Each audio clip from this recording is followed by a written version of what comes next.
आप देख रहे हैं AHA33 तबरेज के साथ। तो चलिए बढ़ते हैं आज की कहानी की ओर।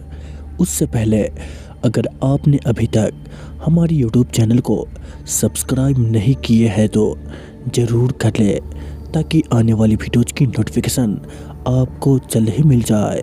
ये बात तब की है जब मैं राजस्थान के एक गांव राजा हेरा के एक सरकती अस्पताल में काम करता था। एक रात अस्पताल में ज़्यादा मरीजों की वजह से रात की 1 बज गया। उस रात तेज बारिश हो रही थी।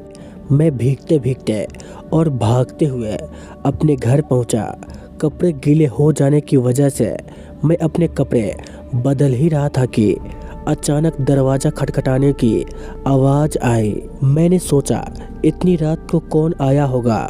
मैंने दरवाज़ा खोला और देखा कि एक लड़का बारिश में भीगा हुआ मुझे कह रहा था कि मेरी माँ की तबीयत बहुत ख़राब है, आप जल्दी चलिए नहीं तो वो मर जाएंगे। मैंने उससे कहा कि रात को मैं मरीज़ नहीं देखता हूँ, सुबह अस्पताल ले आना। मगर वो लड़का जाने को तैयार नहीं था और रोने लगा और वहीं पे गिड़गिड़ाने लगा। उसकी आवाज़ सुनकर मेरी पत्नी को उस लड़का पर दया आ गई और मुझे उसके साथ जाने को कहा। मैंने मन ही मन परेशान होते हुए बाहर आया और अपनी जीप निकाली।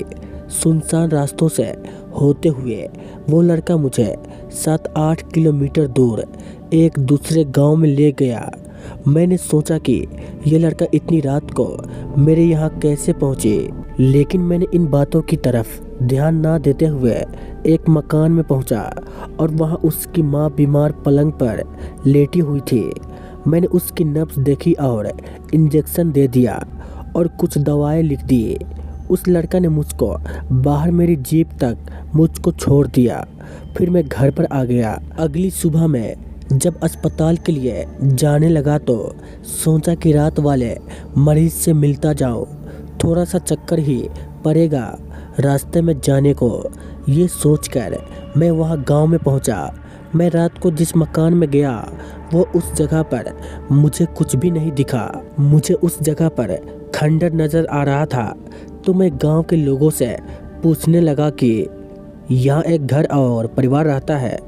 तो लोगों ने हैरानी से देखते हुए कहा कि यहाँ ऐसा कोई घर नहीं है। ये सुनकर मेरे रोंगटे खड़े हो गए। मैं सोचने लगा कि रात को जो मेरे साथ हुआ वो क्या था। वहाँ के लोगों ने बताया ये प्रेत लीला है, सो हर साल किसी एक इंसान के साथ होती है। ये तो गनीमत है कि आप जिंदा बच गए, वरना वो आत्मा आपको जिंदा नहीं छोड़ती। मैं भूत प्रेत में ज़्यादा विश्वास नहीं करता था। मैं जब गांव वालों के साथ उस खंडर में पहुंचा तो उस खंडर के बाहर मेरी जीप के पहियों के निशान थे और वो इंजेक्शन और दवा भी वहीं पड़ी थी। मैं बिना लोगों से बातें किए फिर से घर लौट आया और घर वालों को सारी बात बताई। उसके कुछ दिनों बाद मेरा तबादला दूसरे गांव में हो गया, लेकिन उस रात की घटना के बारे में सोचकर आज भी मेरी रूह कांप जाती है।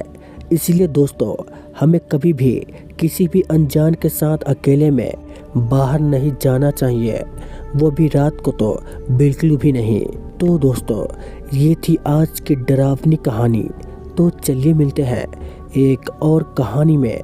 तब तक के लिए बाय एंड टेक केयर।